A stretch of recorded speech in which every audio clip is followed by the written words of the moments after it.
All right, everyone. I am here with Oriol Vinyals. Oriol is the lead of the deep learning team at Deepmind. Oriol, welcome to the TWiML AI podcast. Hey Sam, it's great to be here. I'm a big fan of the show.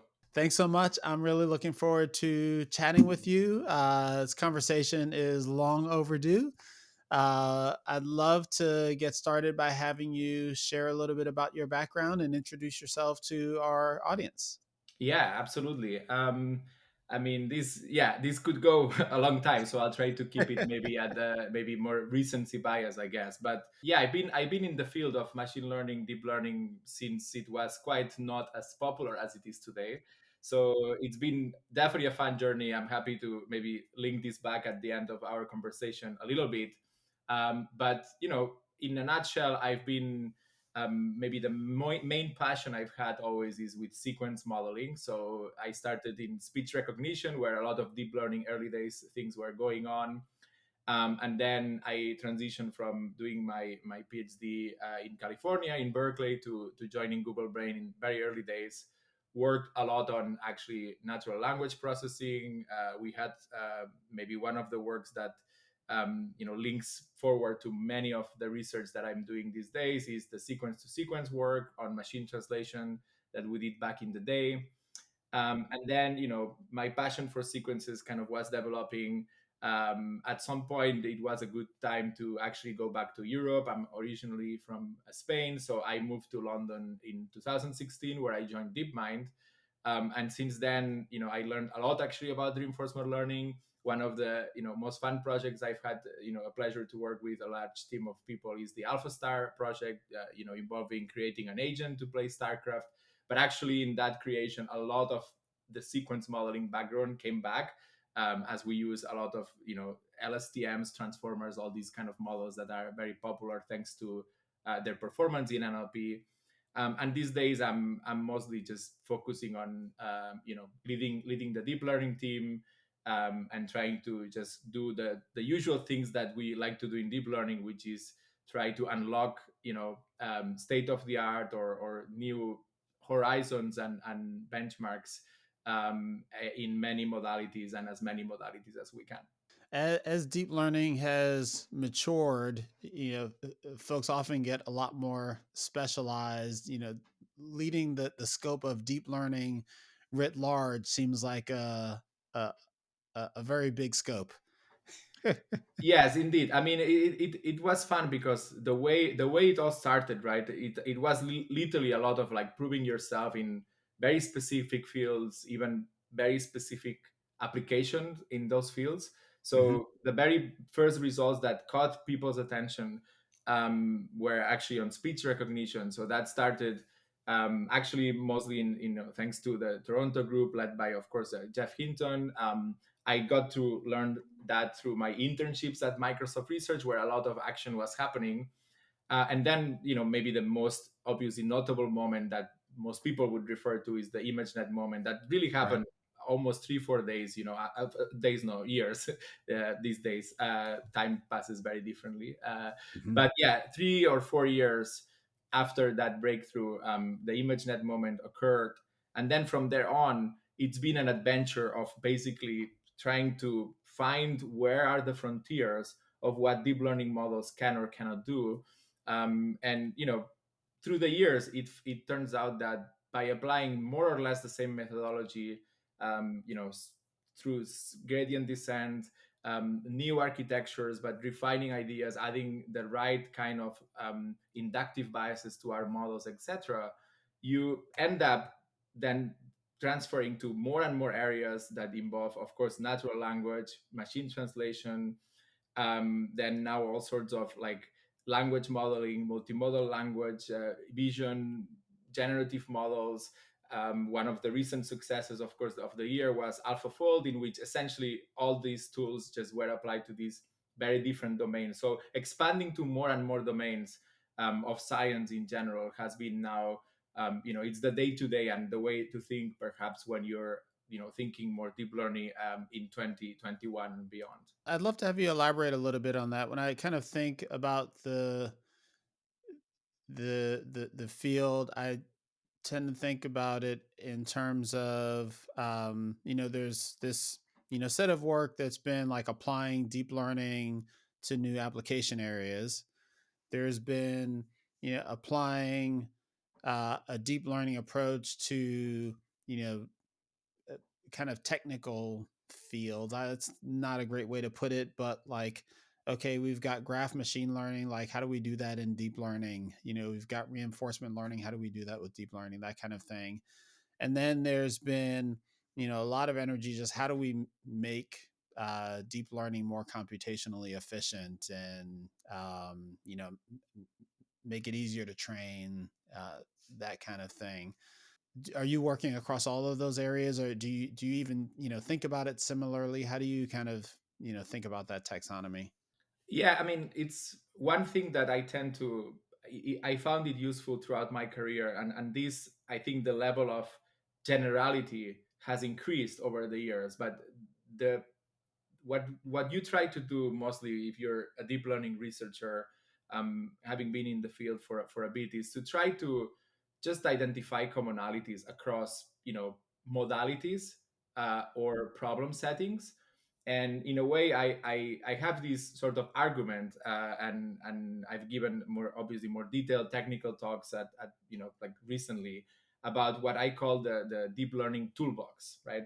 And I think that is a reasonably, you can see quite a few examples on one of some of the major successes recently on applying this toolbox approach. And by a toolbox, I mean we have architectures, tricks of the trade on how to train the models, like like optimization methods, how to use the hardware more efficiently. Like this is all part of this gigantic toolbox. And then when you're faced with a new problem, right? If you're truly like embracing sort of the deep learning approach, you're applying almost always the same first principle, which is you learn everything. Everything is learned end to end from the output back to the input, by training a set of learnable weights through gradient descent in general. And then you just pick and mix and match from the toolbox the precise elements, be it I have a sequence, so okay, I'm going to use a transformer. It's a very long sequence, maybe I'll use an LSTM. I have vision, I use convolutions, etc., right? So you're mix and matching all these components. And then when faced with a new problem like folding proteins, which obviously has some similarities, but in the end is like at the input you have a sequence of letters, right? The amino acids that form the protein. And then the output are like this sequence, an ordered set almost of 3D coordinates, right? So when you're faced with this problem, you say, okay, I have some data that maps these inputs to these outputs that people in the community has built over the years, very expensive to do because you need crystallography and some methods to generate this training data. But then with the deep learning mindset, you just go at the problem and then iterate over ideally a very nice training validation split, as usually is done in machine learning. Then you start playing with details that matter a lot actually to unlock performance, to attack this particular new modality, right? So I think it's the right framing to think about what is the next modality, what is a challenge. Is it a very large graph that we currently are at the we cannot quite do because yeah, we have graph neural nets, but do they scale properly and so on. And that is generally how then you see a lot of papers at NeurIPS and other conferences kind of tackle these new challenges. And what's beautiful about this is that even though there is a theory of deep learning, that's a field that I've gotten a bit into, like just because it's just fascinating. But in general, how the field has advanced is there is a problem out there. You take it, you cannot change it, but you apply this first principle of end-to-end learning, learnable model, powerful model, and then hopefully you enable something that that field was not maybe looking at the time. Although nowadays many people have heard about deep learning and it's quite Right.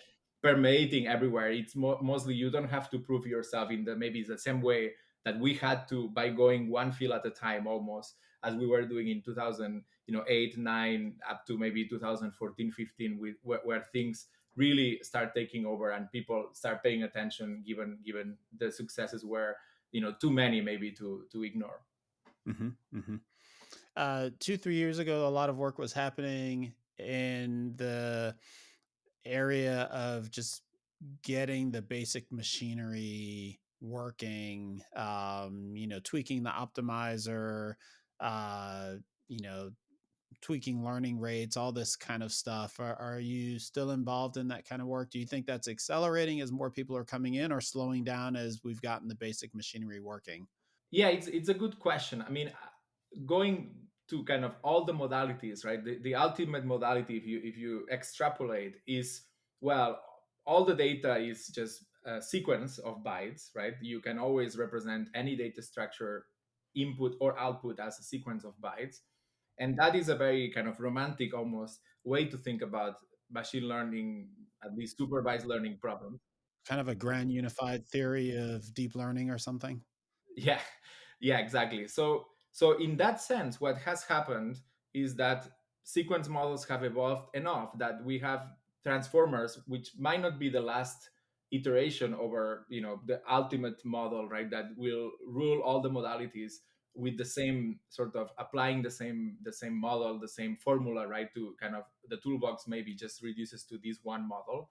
We're not quite there yet, but that is one way to see it. And indeed, as the field is advancing, I think the details are refined enough that more people can just access this toolbox without being maybe necessarily an expert, and see successes in a reasonable, simple way.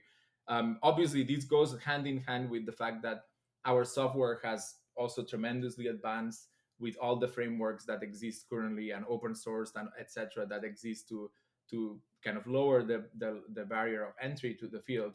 But I would say that yes, it's easier to get the details right, more so than it was 3 years ago. Although, I mean, I think there's still quite a lot of research to be done, indeed. Just kind of hinging off of the this point that you made around sequences and transformers, and how we're almost there. Do you have a feeling or a bet on kind of what, do we get there? What is transformers the thing that gets us there? Is it something that's a slight evolution of transformers? What dimensions do you think get us there, if you think we get there? Yeah, I think transformers have evolved in a very natural, cool way from obviously what has come before transformers, LSTMs, attention mechanisms, etc. But indeed, there are also a lot of limitations.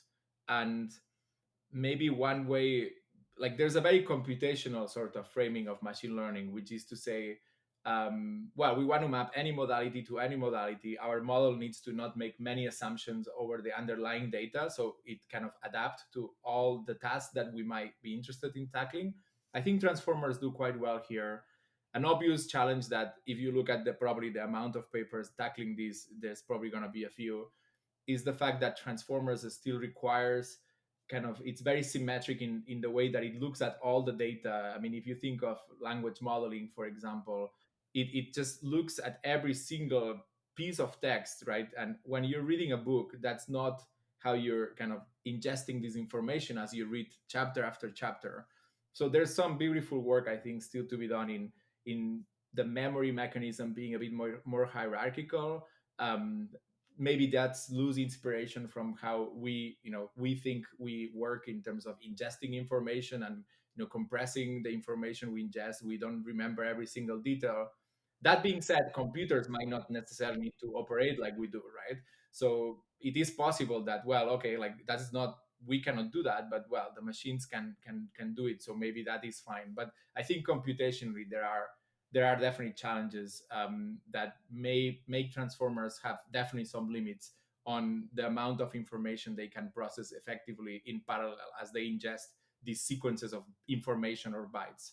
It sounds like you're suggesting a kind of a higher level attention mechanism that um, more broadly shapes the way that the transformer is learning from the data that it's presented. Yeah, I think, I mean, there again, and these exist. It's just that then it's the matter of what details, how the optimization can be made to work. But I think indeed some more forms of hierarchical memory, from coarse to fine, lots of these ideas existed in computer vision for years as well. So I think there's going to be a good mix of ideas and iterative processes until maybe the next um, model that feels maybe more efficient for other tasks we might not even be thinking about. That's what I was saying. There's a You need to push the envelope, so usually it goes hand in hand with a new task that we cannot even dream of doing right now because, yeah, the limitations of the state of the art models. But I think hierarchy in memory is one of my bets. Definitely some work we've done, and we I mean the whole research community is doing that. I think is I'm definitely keeping an eye on. Hmm. Hmm. Also related to transformers and the impact that we've seen there, is the work specifically happening around large language models? What kind of work are you doing there? Yeah, I mean, large language models is a very fascinating field that you could think there's been a huge paradigm shift, or maybe there's been none, depending on how far you zoom back in the past, right? Because if you look even in the 50s, Shannon like was already intrigued by the fact that, well, if you have statistical pieces of text, you could actually generate text from n-gram models, and then you have to go forward to maybe the neural language model era until we start to scaling this up with the data and the models and GPUs, etc., to start unlocking indeed state of the art machine translation, which already feels a bit magical because in machine translation we're asking the model to translate sentences that definitely have not been are not in the training set. As we know, most of the sentences we utter, they're probably unique. Otherwise, we would not be talking to one another because we could always predict what is Sam gonna say, what is Oriol gonna say. So, but thanks to these kind of mix of components, I think the last definitely 10 years, last 5 years, and then transformers being the last maybe ingredient that has been added to this mix toolbox, build that I was mentioning. We've gotten to language models that, yeah, we can sample from and we can query, but it starts to feel like, oh, this is if we were talking to someone right behind the scenes, like going back to obviously Turing and Turing test ideas, although maybe that is not that useful these days. But just thinking like that, you have this pre-trained language model that you can start treating like um, an entity that can obviously utter any text, and that's powerful if it's good enough. And I think that's what changed. We were doing this all along, I would argue, in NLP for many years. Many people have obviously tried to model language. So the basic principle exists. I mean, you could always query the model to ask it a question and see how it reacts. Does it know about color of the sky, etc. But recently, thanks to scale, there's what is true is that the performance has been so good, and like the change from like the millions to billions of parameters has triggered like now, okay, a new dream almost of what else could we do if we kept scaling on the one side. And also, like, look, it's unbelievable that that felt like maybe a dead end, or like, sure, we could use language models in a more complex system that was doing the traditional chatbot building with rules and so on. Now this actually feels like it's in a state that for some applications, and with lots of caveats actually, can actually be used, and feels like a very powerful tool. And indeed, I mean, OpenAI being probably the one that has pioneered this more notably, has shown some demonstrations, right? So at Deepmind, we are definitely looking into this. I mean, the space of large language models is extremely exciting. And actually, if you look a bit at the history, and perhaps um, things like you see in projects such as the one I was involved with, which is a StarCraft, the way I always thought about StarCraft coming from where I come from is that it's just modeling sequences of words. These words don't are not like English words. They're like instructions on that you send to the game engine, like move this piece here. And it's a very rich language. It's an API like language. But you could already start seeing the power of these methods beyond language to like decision making and agents. And I think this is there's a lot of interesting parallels that we are already witnessing by like maybe like human level, like Go. Actually, the very first steps in AlphaGo were indeed as well similar to modeling, precise modeling of the probability of the next word. In Go, the next word is just a two-dimensional like position of where you would put the next piece. But in general, this principle has been there since ever, and then the all that it took is for the performance to be at the level of, wow, you can really play a game or reply to almost anything you can ask these models, and you will get somewhat sensible replies sometimes, enough that this piques now the interest of many more, and the field is indeed expanding a lot, which is super welcome. So you mentioned StarCraft once again, and you've got a workshop paper at NeurIPS that is a follow up to the AlphaStar work. That was maybe 2019, the AlphaStar. Can you maybe give us a refresher on that work, and then talk about what you are presenting at NeurIPS this year?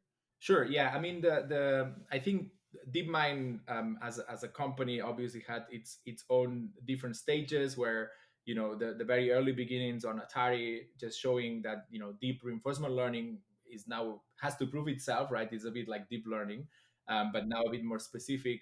So a way to prove itself is actually indeed to master ever more complicated domains or environments, as we call them in reinforcement learning. Instead of being data sets, you are optimizing a reward, but ultimately, actually, a lot of the deep learning kind of main components or ideas apply. So you saw these kind of one at a time, right? Almost as a curriculum of increasingly, domains like from Atari to Go and chess, and then ultimately, I would say StarCraft being much more complex in many different dimensions as a game or a video game. That's what we kind of were doing at DeepMind, and maybe that the AlphaStar project that regarded StarCraft II, which is a popular real-time strategy game, was the end of that sort of sequence of demonstrations of, well, these deep RL principles really apply to all the domains that we have found interesting in this sense of games that are complex. They require like asynchronous thinking, partial observability, all the right kind of interesting properties that maybe the same way computer vision went from MNIST, which was very interesting until it became soft, and then we moved over, right? So this is kind of a parallel I like to kind of visualize, almost in this complexity versus the kind of game that Deep RL was tackling. And AlphaStar essentially did this through an approach that was not purely deep reinforcement learning. It actually employed imitation learning or offline reinforcement learning, thanks to the massive amount of games that when humans play one another are recorded anonymously by the company that makes the game. So there's a huge wealth of sequences of observations and actions, right? That, as I said, you could see as a bit of a language, just that expresses moves in the game, right? And then that was kind of the first seed of AlphaStar. How we reach Grandmaster level at the game was, well, let's take a look at these sequences that we have at scale. There's actually millions of sequences. So we have a lot of data, which is great in deep learning. The more data, the better. And then we learn to imitate, which essentially is applying the same principles as language modeling. So given all the words that we've seen until some point, we're trying to predict the next word. Or in the case of StarCraft, we're trying to predict the next move, which is just a kind of a complex objects like move this unit onto this position in the map, right? But it's actually very similar to modeling language. And that first agent was reasonably good. It was actually better than most humans in terms of the median performance. But then we took it to the next level by then initializing a self kind of play system, a multi-agent system, in fact, of many agents that developed different skills and different strategies in the game. And they played each other for many years, actually. Like there's like each agent kind of plays a StarCraft over like 150 years or so. That's what we did in the Nature paper. And that achieves from this median level or above median level to really like the very top level of play that then we verified and we published, as you said, indeed in the end tail of 2019. So That was very cool. And obviously, our goal was, can we just really crack this game, right? So we took this kind of hybrid approach of initializing the model to imitate humans and then taking off by just doing self play and in a way imitate how humans have discovered the game by playing online against each other. Recently, we were both motivated by first actually trying to pose StarCraft or imitating human moves as a challenge for those who study offline RL, which is this area of reinforcement learning where you're not allowed to interact with the environment. You can observe kind of agents or people interacting with environments, but you're not allowed because maybe it's not practical to perhaps go there and plug your agent in the environment and try to see if you get a reward. So that's a fascinating area. And what we thought is, look, we have one of the richest offline RL data sets, right? Millions of trajectories from humans of all levels playing the game.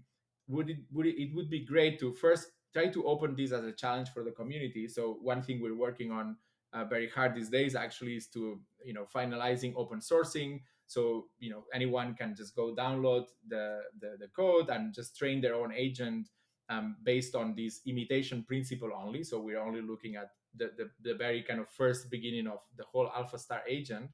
But at the same time, we were wondering, look, can we push the performance of these agents?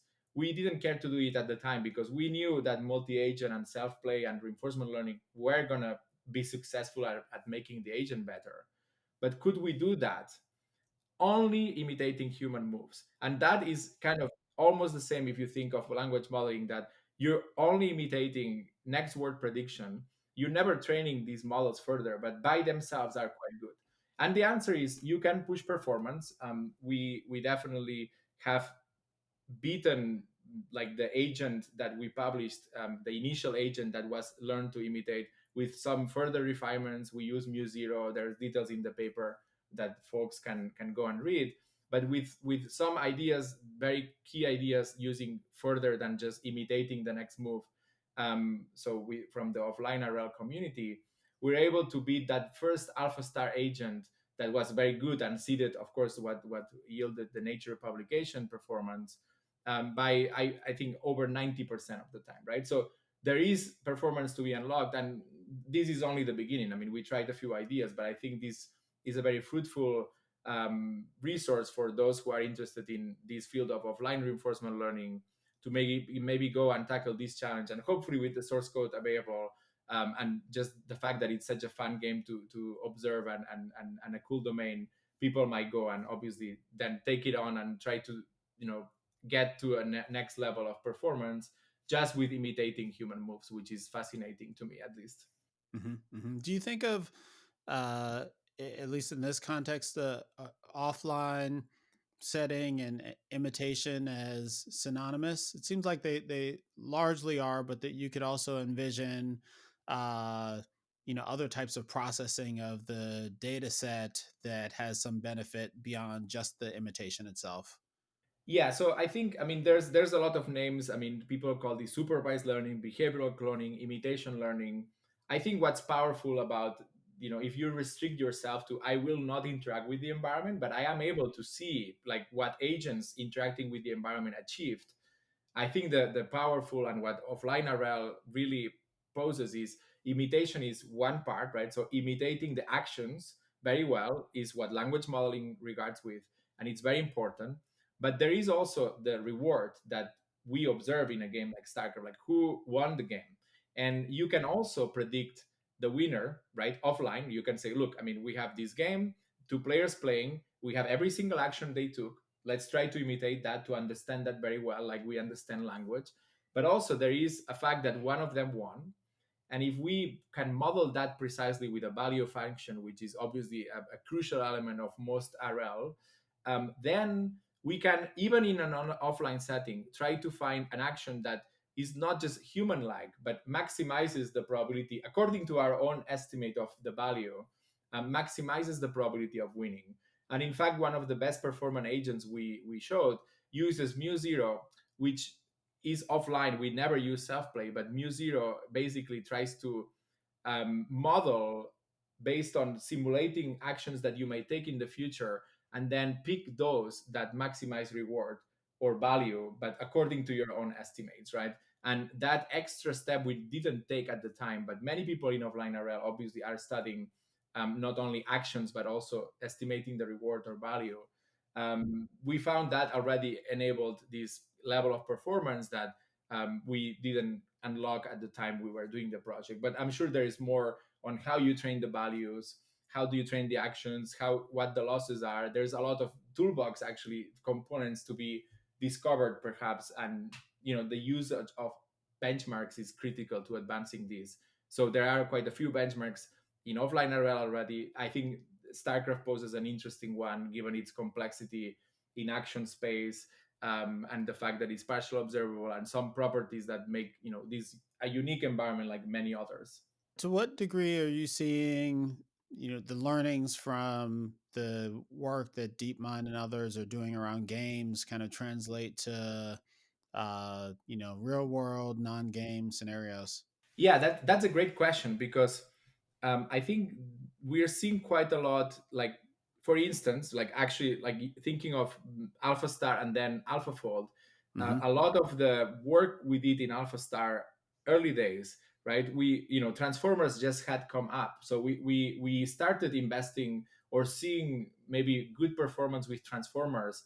Maybe the first project that we saw that was AlphaStar actually, and then transformers and self-attention and some further tools that were developed specifically thinking about the protein folding problem were developed. And there's loose inspiration, right, by the fact that, hey, we know that there's this group that found this model that a different research group. That's the great part of research, is you take at learnings from not only your own company but of course any other research institution. And loosely speaking, right, there is always, you can find always these connections, right, that from one project learnings then it goes to others, and so on. From games and reinforcement learning actually, I see a shift now, with many great examples of just applying the same RL techniques to other places. There's some that we are applying in language, right, machine translation for example.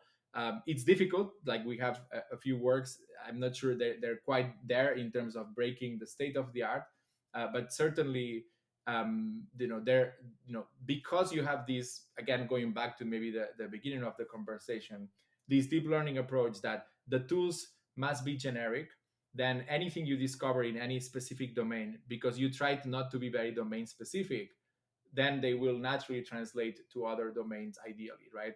And perhaps one of the things that, in StarCraft, maybe it's a very simple idea, but I think this one has a lot of potential when you mix this idea of imitating humans with reinforcement learning refinement, is that we added distillation loss, which is a pressure of the RL model to actually look still, even if it wants to change the actions, because reinforcement learning is a different loss and it's doing different things. You make some pressure for the model to always sort of imitate a little bit the policy that it started from, that imitates humans. And that was critical there. And in fact, in a lot of now language model applications, for instance, this principle, I see it kind of sprinkled around, like because it's quite natural to not want the model to diverge. And this comes from obviously all the older work on model distillation, knowledge distillation, etc. Right? So it's as I said, there's always these tools that ideally you purpose for some particular reason initially, but the consequences or the applications later on along the line, they're gonna be unprecedented. And I mean, transformers is a great example of having been developed for machine translation. Now suddenly they're folding proteins. I mean, even the authors of these papers, like it's just sometimes hard to believe, probably, like how is this happening. And it's a bit random, and you need a bit of luck and the right titles in the papers, and there's a lot of interesting actually randomness in the field, which makes NeurIPS such an interesting conference actually, and all the other conferences in ML. But yeah, it's cool to think that these are basically in the end tools that we want to apply generally anywhere. And many times we see these successes transfer over very surprising areas that even the original inventors did not anticipate. One of the historical challenges with reinforcement learning, deep reinforcement learning in particular, is the sample inefficiency.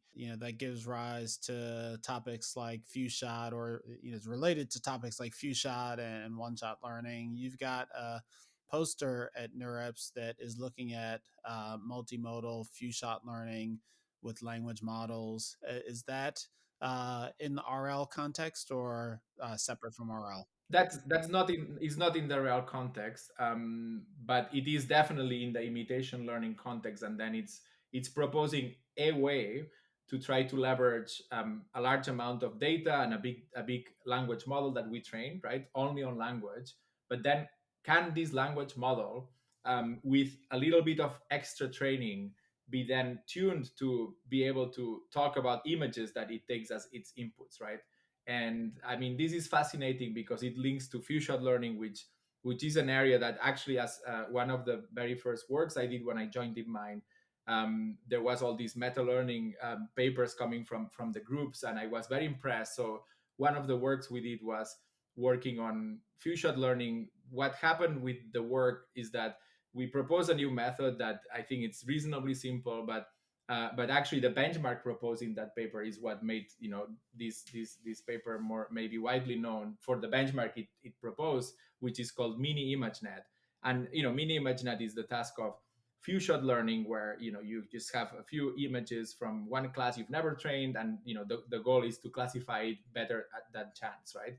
And there's been a lot of work following up a nicely defined clear benchmark for the community.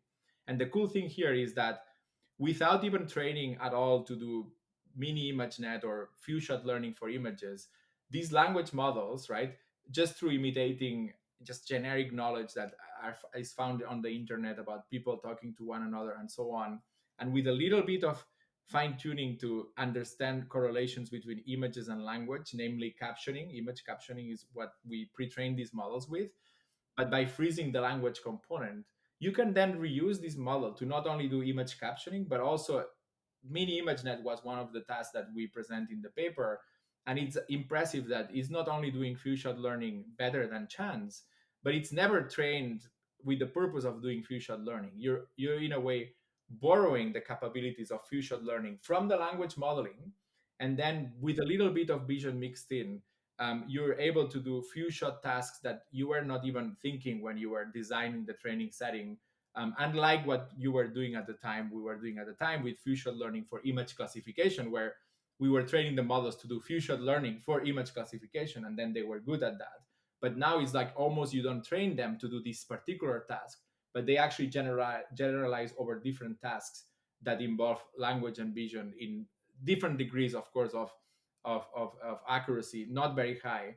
But this is actually a lot of work that I see in the vision and language intersection is going this direction. And it's quite exciting to see all the amazing work that appears as well at NeurIPS and computer vision conferences alike. But it doesn't have RL, although you could always use RL to fine tune the models further. But in general, that has not been like adopted yet too much, I guess, in these communities. We spoke earlier about transformers as kind of this, innovation frontier, for lack of a better term, and kind of where a lot of the activity is in the toolkit. And this poster is an example of transformers, plus transformers trained with language. And in parallel, there's this broader conversation about foundational models in the community. What's your take on that? Do you think that language is going to provide this substrate that we'll be able to do a lot of non-language things with, and that's going to be a broadly applied tool in the toolbox? Yeah, I mean, I honestly think looking at what's been going on, and even taking some inspiration from not only like transformers, but also ideas around unsupervised learning, self-supervised learning, another big area that's been exploding lately. It does feel that, again, going back to the very beginning of deep learning, right? You have this principle, right? Like the traditional deep learning. Maybe let's see what the next generation deep learning could look like. But the traditional one, is this, as I said, you take the data set of inputs, outputs, and you have this toolbox, you mix and match components, and then off you go. You train your model, and it does reasonably well at many tasks. But this is quite unsatisfying, right? If you ask many of those who have been in the field for a long time, and obviously the ones that are not, probably also find it annoying. The annoying bit is the weights are randomly initialized, which is beautiful in a way, but it's also like quite annoying. I mean, this is very wasteful, right? We're starting to train from scratch, and we're throwing away a lot of energy used to train very fine weights that we had for a different task that's somewhat related. And so this weight reusability, I think, is what these foundational models and this way of thinking is getting at, which is, look, not only we want to take tools, we might want to take the tools with the weights associated with them, which poses a very interesting challenge of, can we initialize parts of the network with maybe, yeah, a language modeling component, but practice, and sadly this is at the frontier, it's still not very clear that we found a way to use this idea of pre-trained weights in a successful way, meaning that we start from the pre-trained weights rather than random weights, and we achieve better performance. Although more exceptions start to appear in the field, such as the one from self-supervised learning, in which you train features that look at image statistics that seem superfluous maybe initially, but these features happen to be quite good at classifying or doing all sorts of image tasks if you use them as pre-trained weights.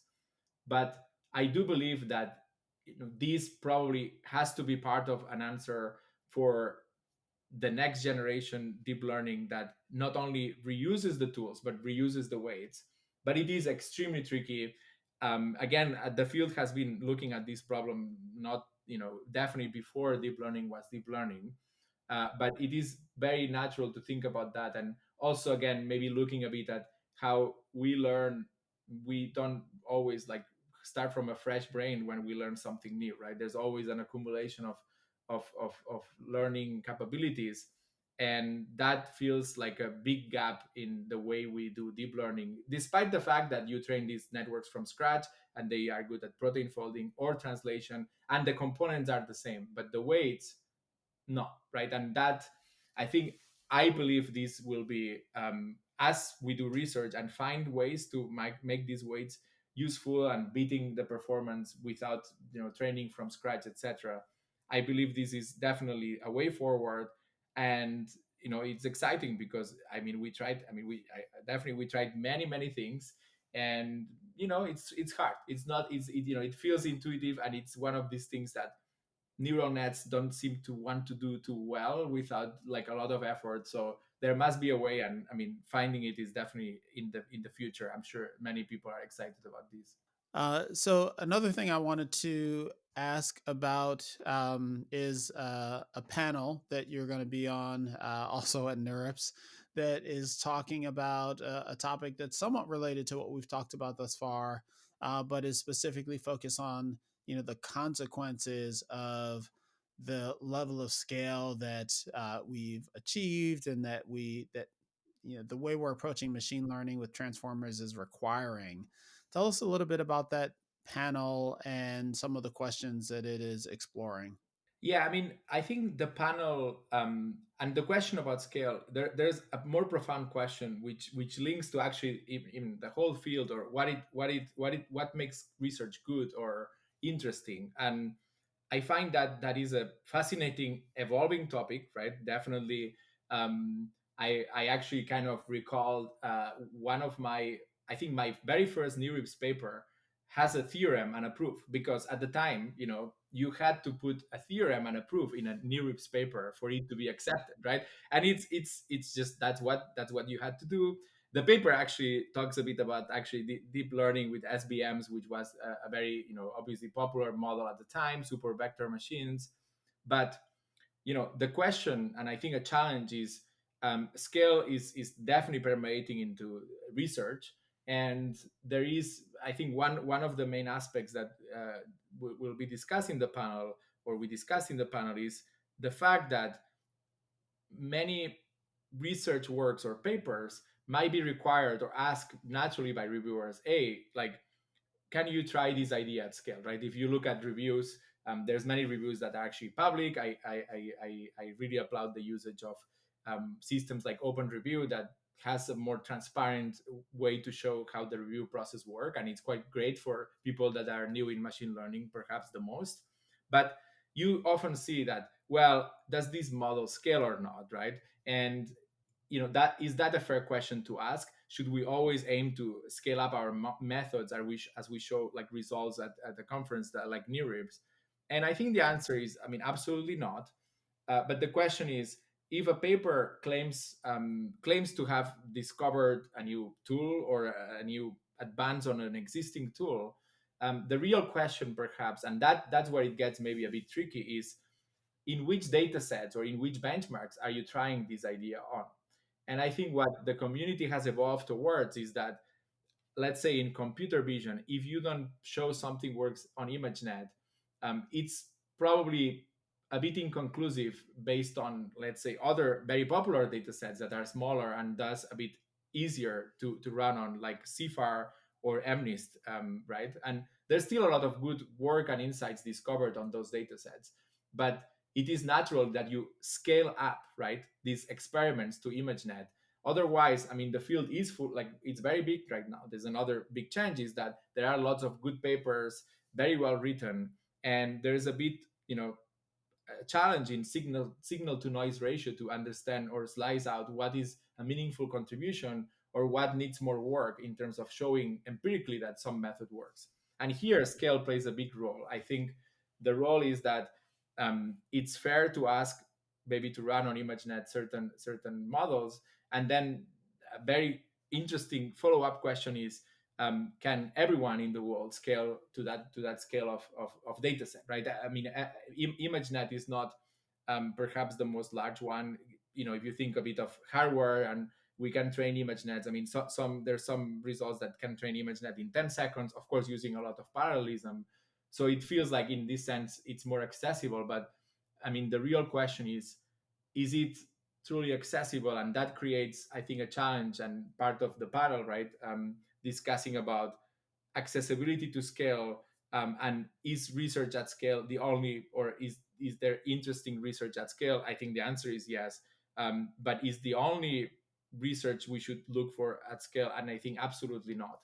And one very beautiful example that I can think of, again related to transformers, is that at the time we were working on machine translation, at Google, we had this sequence to sequence paper in which we used an 8,000 dimensional long, like LSTM, basically to do machine translation. And we achieved almost a state of the art numbers with a technique that was completely different than what people had been doing at the time, which caught, I guess, people's attention, and it was perfected further. And most of, if not all, the machine translation systems nowadays run with some sort of neural network underneath.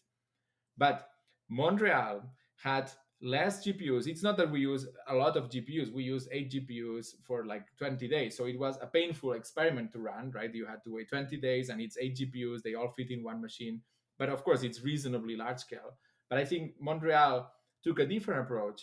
And instead of scaling up to 8,000 units, they only could use 1,000 because maybe they run it on a single GPU. But what they did, which was, I think that's maybe the most transformative thing, no pun intended, is to invent attention. So the attention paper came maybe perhaps because a scale was not as available to a group in Montreal as it was for us at Google. And I think this is just a lesson that we need to learn, that sometimes by just being resource constrained, very good research has happened, right? I mean, I'm not saying that then, oh, please, like, be happy and never try to scale up. It's not like that. But indeed, there are examples, and it should inspire creativity and different way of thinking, which ultimately might create a paradigm shift.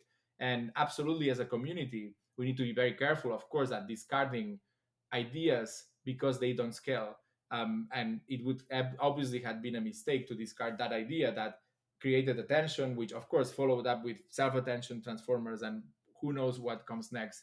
But that attention principle maybe was the key tool that we keep seeing being quite useful, and it was invented by a lack of like scaling up to achieve better results. They had to invent this very intuitive attention mechanism, which for translation made a lot of sense. You look at the sentence and you attend over the words that look like, oh yeah, I'm going to translate this word. And that beautiful principle now is folding proteins, right? It's like unbelievable, but it Yeah. is what it is. Yeah.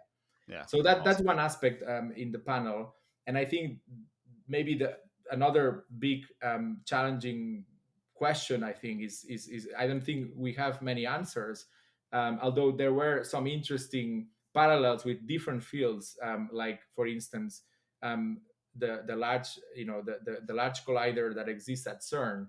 The Hmm. question about, I mean, companies obviously have access to resources like compute, and I think it is our duty to do the best we can in terms of research, publishing, and scaling up as responsibly as we can. But the real question is, how can you make that kind of research available, right, to more people? And um, a very interesting thought is should who should kind of invest on the maybe building a computer for academic research. CERN is a very interesting example because the physics community kind of came together and decided, well, we need to build this device. It's very expensive. It actually uses a lot of energy. I mean, it's quite an interesting place to be. Actually, I was very lucky to be there very recently in a bizarre real world experience that I had during the pandemic. But that is an interesting model, and there are challenges. It's not like, oh, we should just build a supercomputer like CERN and just have people access it in the same way that you do access CERN by writing grants, and it's a very interesting system actually. But the problem there is that happened with a lot of consensus that physics is for many years, like they said, oh, we need to test these things, and to do them we need this device. So another question we discussed in the panel is, of course, it might be too early. Scaling up is something that, I mean, has happened in machine learning actually forever. It's not new. You look at the history of data sets. There's a scaling up trend, of course, of everything, thanks to Moore laws and so on. But the question is, do we feel, you know, assured enough that it's investing, like let's say public money from different governments that maybe could form a coalition similar to CERN? Is that the right moment to do it? Right? Do we know that's the way to go? And that's a good question. My answer to that is scaling up will be part of the solution, but it's not the solution, right? In terms of building intelligence, I think it's inconceivable to me that um, we need to scale up just because of the sheer amount of learning at the planetary like species level that happened. If you think of the amount of parallelism, years, etc., that it got us to be intelligent beings. So just the existent proof tells me that scaling probably will be part of the solution, but it's not the only thing that will be like required, right? So anyways, the panel, I guess, no more spoilers, but it touched on all these very interesting questions, and a lot of them, of course, are sparked indeed by what we were discussing before on scaling up language models and their foundational model capabilities that they seem to exhibit. And if that is true, like, when is the time to think very carefully about how to get access to the community, similar to the hardware that was being made accessible with CERN, or Yeah. or another example is obviously the Hubble telescope, right? Very huge endeavors from to build those things. So yeah, very interesting questions. I don't know if you have any thoughts or any solutions to these. I don't know. What do you think? My what occurred to me was when you talked about kind of humans as the existence proof of the a requirement for scale. It prompted me to think about. I think we've demonstrated that scale is required to advance knowledge, but it's not clear that that's the same as advancing intelligence. And certainly, there's there's a degree to knowledge that becomes kind of common knowledge, and we take for granted. Um, but yeah, it's not obvious the impact of our scale as a species on our intelligence per se. I mean, I guess you could argue that our scale as a species has facilitated. for example, nutrition. Like, we've industrialized farming, and we've Mhm. become stronger, and that's made our brains bigger, and that has advanced intelligence significantly. But I'm not sure that that's the same kind of scale argument. Yeah, I really like, by the way, your knowledge. I think definitely from a knowledge standpoint, I mean, we store all the knowledge in different formats, right? Like over time, without which things would be much harder. So even in that sense, um, accessing all the knowledge and learning how to access that feels like a natural thing we need to investigate from a machine learning standpoint. Hmm. And what maybe these language models are getting at the very first stages of, they know, or they have the knowledge in an imperfect way, etc., but they have the knowledge that exists in a particular corpus. And but then, yeah, from there to intelligence, I agree. Like, that's what I'm saying. I think it's part of the puzzle, but definitely Yeah. not the whole, not the whole puzzle. Indeed. Yeah. Awesome. Awesome. Well, Oriel, it has been wonderful catching up, chatting a little bit about all the things you're working on, particularly with regard to NeurIPS. You are also involved in a new to machine learning panel. We're not going to have a chance to talk about that, but for those who are new to the field, I encourage you to seek out that panel, and I'm sure there'll be lots of interesting tidbits to learn from there. Thanks so much, Ariel, for taking the time to chat.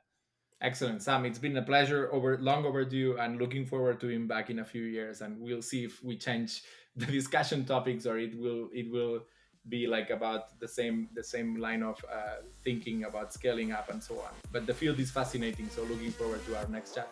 Absolutely. Thanks so much. Thank you.